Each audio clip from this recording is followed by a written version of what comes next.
Dice que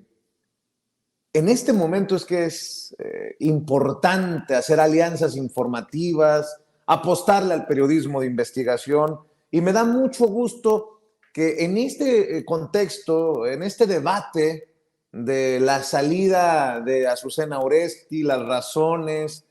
el exhibir la hazaña, la tergiversación, las mentiras, la mala leche,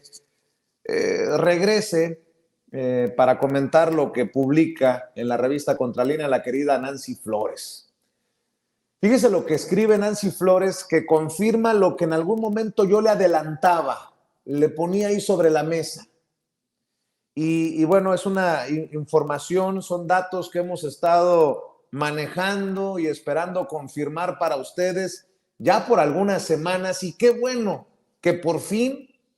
podemos conversarlo aquí en Sin Censura. Le leo parte de lo que escribe y publica en la revista Contralínea Nancy Flores. Observadores electorales, el millonario negocio de las asociaciones civiles con Lorenzo Córdoba cuando fue consejero presidente del INE, y con su porfirito Edmundo Jacobo, secretario ejecutivo, que hoy también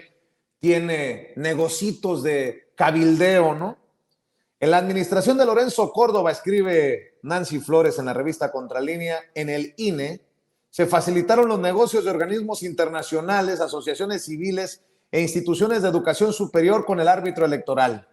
Esa relación del ahora promotor de Xóchitl Gálvez con las asociaciones civiles llegó a tal grado que se crean fideicomisos temporales para pagar esas contrataciones por servicios de observación.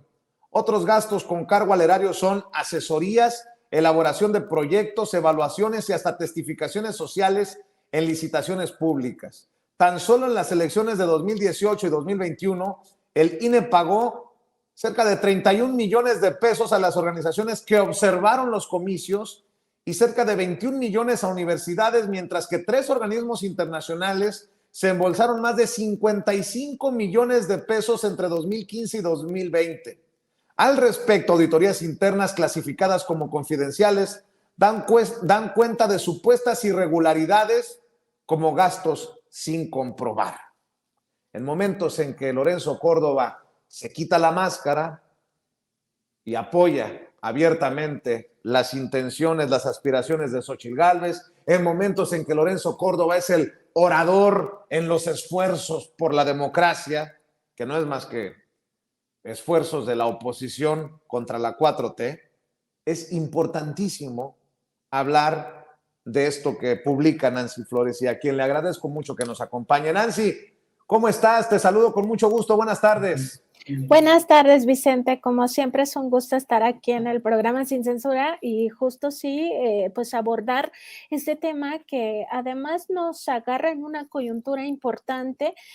porque justo como tú lo decías, ahora resulta que Lorenzo Córdoba vuelve a la palestra político-electoral, ahora ya de forma muy descarada, pues acompañando justamente a el principal o quizá podríamos ya hablar del líder moral de las derechas, es decir, quien se ha asumido como líder moral del Partido Acción Nacional, del Partido de la Revolución Democrática y del Partido Revolucionario Institucional, en esta alianza que ha cobijado a Xóchitl Gálvez como candidata a la presidencia del conservadurismo. Pero llama la atención porque justo está convocado a ser el único orador en la siguiente pues marcha, una marcha pintada de rosa, este rosa del INE no se toca, y que conecta además otras asociaciones civiles, todas ellas satélites de Claudio X González Guajardo, este empresario, pues que más que estar dentro de los círculos empresariales, ya se ha dedicado pues muy abiertamente a la política, algo que ya hacía desde hace bastantes años, pero ahora sí ya de forma muy intensa. Y justo en el periodo de Lorenzo Córdoba, pues se propició todavía más este tema de las asociaciones civiles, organismos internacionales e instituciones de educación superior que supuestamente venían a hacer observación electoral observación en los comicios para legitimarlos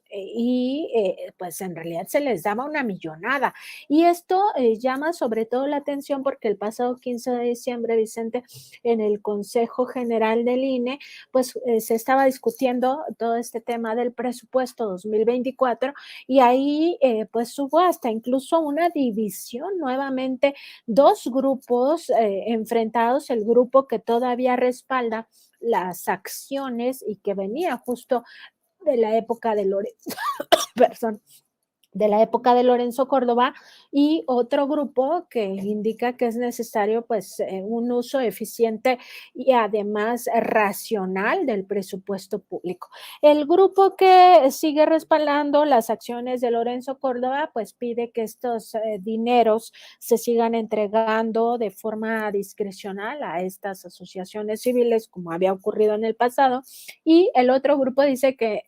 pues sí, puede haber este dinero para observación electoral siempre y cuando se tengan reglas claras para fiscalizarlo. ¿Y qué es lo que ha ocurrido? Lo que nosotros documentamos en este reportaje al que haces referencia, Vicente, pues es justamente que existen dos auditorías internas, las cuales en este momento permanecen clasificadas como confidenciales, en tanto no concluyen, en las cuales se va documentando poco a poco que estas asociaciones civiles incurren en presuntas anomalías a la hora de ejercer este dinero público, y que además en el caso particular de los organismos internacionales son tres los que han acumulado este negocio o que han tenido mayores recursos, uno de ellos vinculado con la Organización de Estados Americanos, con la OEA, que además a su vez era respaldo de Lorenzo Córdoba. La estamos viendo en este momento el contrato. Este contrato es con esta asociación civil vinculada a la Organización de Estados Americanos, y lo que ha resultado es que como son organizaciones que están radicadas en el extranjero, no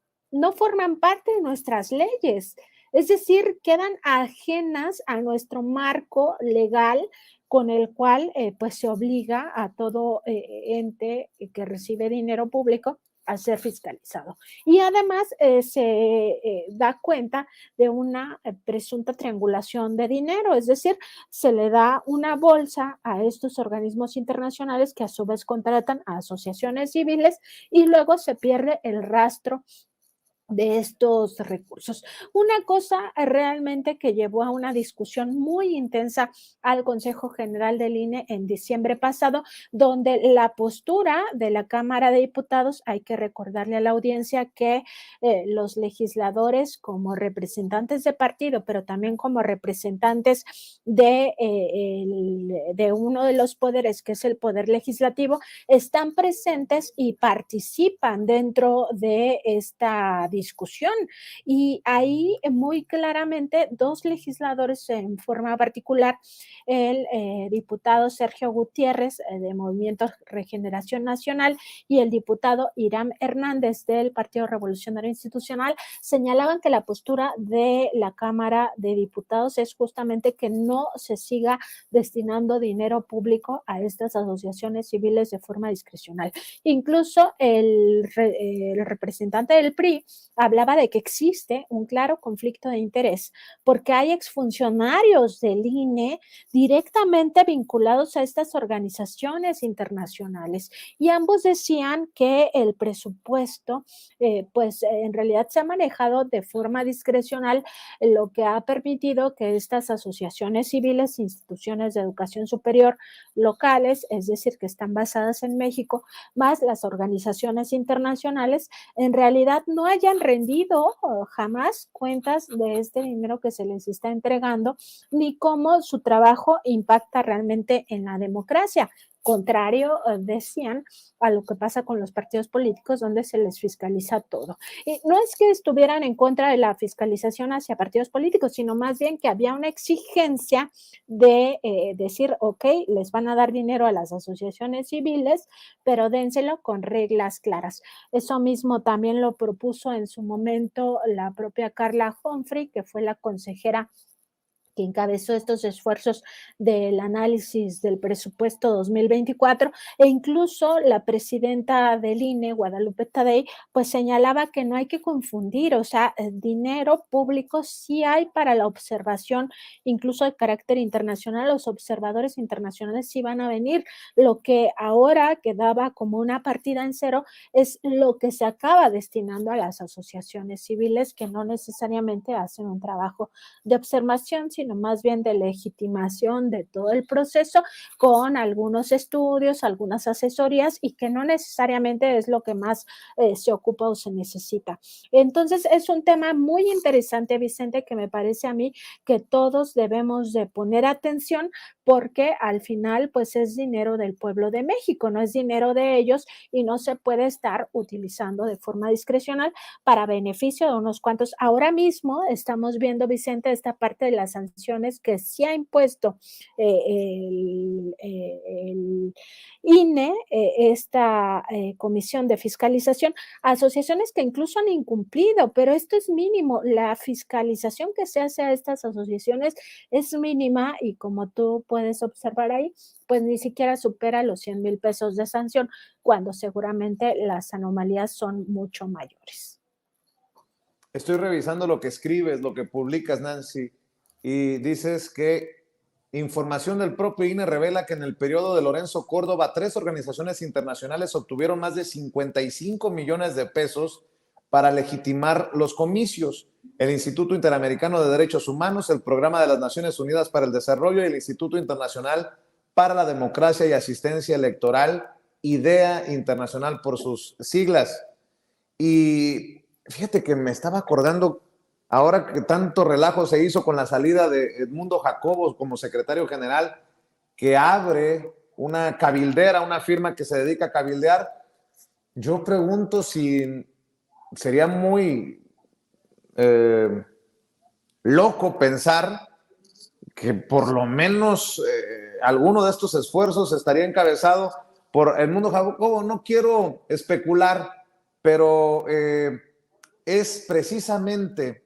en el tiempo en el que se marcha y dicen que al INE no se toca, no en tiempos de Guadalupe Tadei, en tiempos de Lorenzo Córdoba, pues uno se imaginaría que por eso pedían que al INE no se tocara, porque iba a salir información como esta que estás dando a conocer, que pone en entredicho decisiones con irregularidades para favorecer a tal o cual asociación civil, y no son cifras menores, Nancy Flores. No, no son cifras menores, porque tan solo para 2024 lo que se pedía eran 18 millones de pesos, pero ni siquiera es una cifra que podamos ubicar, digamos, dentro de un parámetro, porque ha venido variando, es muy, digamos, que variable, es decir, no hay un monto específico que se haya impuesto a cada proceso electoral dependiendo de lo que se estaba jugando en el ambiente político, es decir, como que nos dijeran, son 18 millones en cada contienda de carácter federal donde se elige presidencia, ¿no? O son menos millones cuando son intermedias. No hay nada, no hay ningún criterio. Esto se fija a discreción de la propia Comisión Internacional dentro del INE. Ahora, sí existen señalamientos de que exfuncionarios estarían participando directamente en algunas de estas organizaciones. En el caso de lo que nosotros hemos revisado, pues llama la atención este Instituto Internacional que ya veíamos justo el contrato, el convenio que se había pactado directamente por Lorenzo Córdoba con ellos, porque está asociado o depende directamente de la Organización de Estados Americanos. Y hay que recordar que la OEA pues ha tenido también un papel fundamental en la defensa de Lorenzo Córdoba en su momento, cuando se decía que era víctima de un embate, cuando en realidad era parte del mismo proceso democrático y de transformación, donde la propia ciudadanía incluso pues exigía que los consejeros electorales pues se reduzcan los salarios conforme lo marca la Constitución, ¿no? Que se ajusten a la austeridad republicana. Y en este caso, lo que comentas, Vicente, pues se tendría que ahondar más todavía en estas investigaciones y ojalá los propios legisladores aporten más información, porque el señalamiento claramente del diputado priista Irán Hernández fue justamente que sí habría conflicto de interés porque hay exfuncionarios del INE vinculados a estas organizaciones internacionales y él decía que este círculo en el cual dinero público acababa en negocios privados de exfuncionarios, pues es lo que quería evitar la Cámara de Diputados. Pues aquí nada más recordarles que son representantes del pueblo y que es un derecho humano acceder a la información y pues esperemos que pronto puedan aportar más indicios para conocer exactamente de qué estamos hablando o por qué hay un bloque muy ligado a Lorenzo Córdoba, enquistado todavía en el INE, que sigue peleando por esos recursos. ¿A quién van a beneficiar? Y nada más, por poner otro ejemplo de esos legisladores que participan y que participaron específicamente en esa sesión del Consejo General del INE, el diputado Sergio Gutiérrez de Morena advertía en una de sus intervenciones pues que justamente en el absurdo ya del ejemplo, porque había sido cuestionado por el consejero Kip Espadas, de que como la Cámara de Diputados quería decirles en qué van a gastar el dinero y él decía, no, no se está diciendo eso, sino más bien que si ustedes en el absurdo quisieran destinar todo el dinero al Instituto de Investigaciones Jurídicas, que sí es beneficiario y nosotros lo tenemos ya muy documentado, Vicente, que si quisieran destinarle a ese instituto el dinero para que al final le llegara a Lorenzo Córdoba, porque hay que recordar que Lorenzo Córdoba es investigador del Instituto de Investigaciones Jurídicas, pues que podían hacerlo, ¿no? Que ahí más bien el tema sería de responsabilidades ante la ley y la justicia. Y justo es, revisar esto. O sea, ¿en qué se han gastado el dinero? Porque hasta ahora había salido, pues, que tenían sus cochinitos,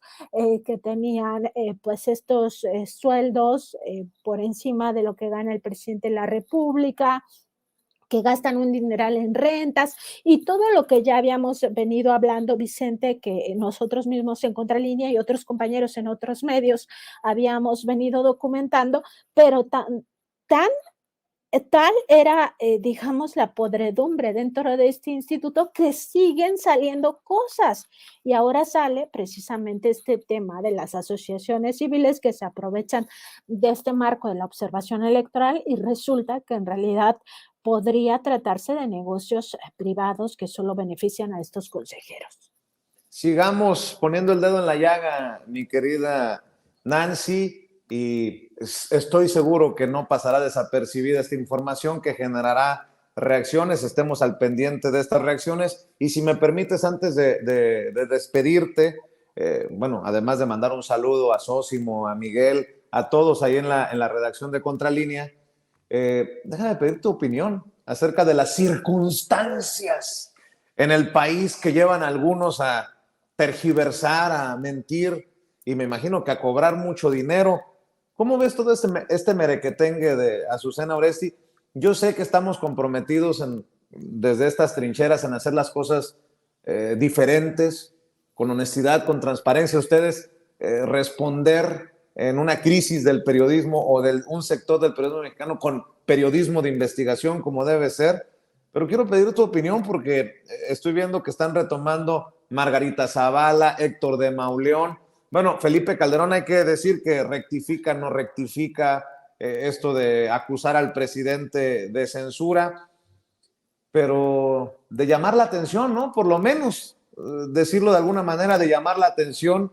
que pasaron de tener estos opositores en los medios, muchos, de prócer de la libertad de expresión a Carlos Loret de Mola, luego a Ciro Gómez Leiva y ahora a Azucena Uresti. ¿Cuál es tu opinión, si te puedo preguntar tu opinión, querida Nancy, sobre este tema? Vicente, fíjate que,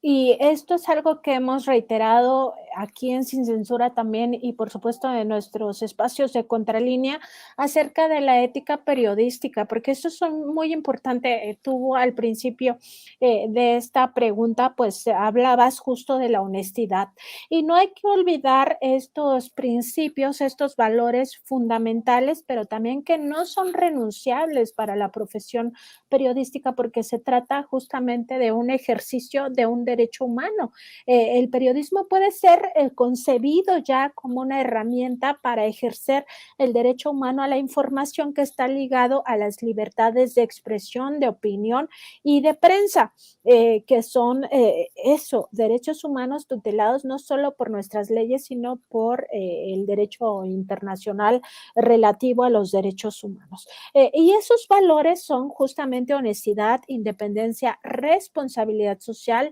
y también la búsqueda de la verdad.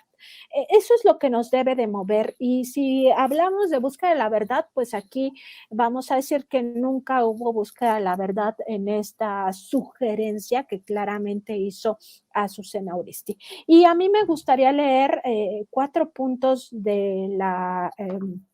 Carta Mundial de Ética Periodística que nos da o nos puede dar luz acerca de lo que no se cumplió éticamente en este caso, donde se sugiere incluso una censura. No es que ella diga me censuraron, pero sí dice que debido a las circunstancias, porque ella siempre le ha dado voz a los que se quieren acallar desde esferas político-gubernamentales y pone como ejemplo a las madres buscadoras, pues da a entender claramente que es un hecho de censura. Y esta Carta Mundial lo que nos dice, en primer lugar, es que respetar la verdad de los hechos y el derecho del público a conocerla constituye el deber primordial del periodista. Esto sin duda tiene que ver con los 4 valores que ya habíamos hablado, sobre todo con la búsqueda de la verdad. En el punto número 2 nos dice, de acuerdo con este deber, él o la periodista defenderá en todo momento el doble principio de la libertad de investigar y de publicar con honestidad la información, la libertad de comentario y de crítica, así como el derecho a comentar equitativamente y a criticar con lealtad. Ella se asegurará de distinguir claramente entre información y opinión. Y en el punto número 6, que también me parece importante en este análisis, nos dice, él o la periodista se esforzará con todos los medios en rectificar de manera rápida, explícita, completa y visible cualquier error o información publicada y revelada de forma inexacta. Es el caso, o sea, deja entrever esta salida por censura y no sale a rectificar absolutamente nada. Tiene que salir Milenio a decir que se va a un programa de radio y por eso llegan a este acuerdo. Y en el punto número 9, que también me parece fundamental para entender la situación, nos dice la Carta Mundial de Ética para Periodistas. Él o la periodista velará porque la difusión de información o de opiniones no contribuya al odio o a los prejuicios y hará todo lo posible por no facilitar la propagación de la discriminación por motivos de origen geográfico, social, racial o étnico, género, orientación sexual, idioma, discapacidad, religión y opiniones políticas. Ahí está, Vicente. O sea, me parece que esto ha contribuido nuevamente al odio, a los prejuicios, toda la campaña que se viene de desprestigio hacia el propio presidente López Obrador, pero en general hablando de un régimen dictatorial, que no existe la libertad de prensa, pero todo sigue expresando, ¿no? Que no existe la libertad de prensa y que hay un dictador y el dictador no les hace nada, ¿no? O sea, como, o sea, es que esto ya me parece que también rayan en el ridículo de estar falseando una realidad que los desmiente un día sí y al otro también, porque no ha sido solamente esta mentira, sus mentiras las inflan, les llegan a durar de entre un día, 24 horas, a veces una semana, a veces un par de meses, pero al final la propia realidad los desmiente. Como digo, no es la primera mentira que se infla de esta manera, ha habido otras. El caso de que el dólar iba a llegar a 25 pesos en la paridad, pues ya vimos que no, eso medianamente tardó tiempo en desmentirse con la propia realidad, pero al final siempre acaba desmintiendo todas estas aseveraciones que pues buscan inflar noticias falsas. Y eso pues no es ético. O sea, al final yo resumiría esta situación como falta de ética en todos los que han participado en esta pues nueva campaña para decir que en la presidencia de la República hay un dictador, cosa que no se ve por ningún lado, y tan es así que el propio presidente pues claramente lo ha dicho, hay tanta libertad que diario lo insultan y ninguna de esas personas ha sido desaparecido político o preso político, porque pues existen las libertades y eso es una realidad que los va a seguir desmintiendo, Vicente. Pues como siempre, yo agradecido, mi querida Nancy, contigo por compartir la información, por compartir tus opiniones. Ya sabes que hay admiración por el trabajo que realizas, que realizan en la revista Contralínea, y pues ya te extrañábamos por acá en estos lares, mi querida Nancy. ¿Por qué no cerramos invitando a esta audiencia que tanto te admira, te respeta y te aprecia para que siga apoyando los esfuerzos que realizan y que realizas, Nancy? Pues estamos en nuestro programa de noticias, en nuestro programa informativo y de opinión de lunes a viernes a las 10 de la mañana y en nuestra mesa de contradebate lunes, miércoles y viernes a la 1 de la tarde en nuestras redes sociales que son Facebook y YouTube, donde nos encuentran como Contralínea. Además estamos en X, Instagram y TikTok como Contralínea y en Spotify, iVoox y Apple Podcast como Contralínea Audio. Pues como siempre es un placer estar aquí en Sin Censura, tener contacto con la audiencia tuya, Vicente, y por supuesto siempre pues a la expectativa de qué es lo que siga pasando y sobre todo ahora que, como dice el presidente, estamos en época de sopilotes, pues nada, estar alertas y ya sabemos cómo se las gastan, entonces pues sí, ir cada vez siendo más finos en nuestra percepción de la realidad y esperar a que la realidad los desmienta, que es un día sí y al otro también. Así es. Esperemos hacer la cooperacha entre nosotros aquí en Sin Censura y Contralínea para mandarle su cajita de Kleenex cuando empiece con su chilladera a Lorenzo Córdoba por lo que acabas de publicar, Nancy Flores. Te mando un abrazo, Nancy. Adiós, Vicente, que tengan buena tarde, hasta luego. Igualmente, Nancy Flores, corresponsal de la revista Contralínea, hablando con nosotros sin censura y porque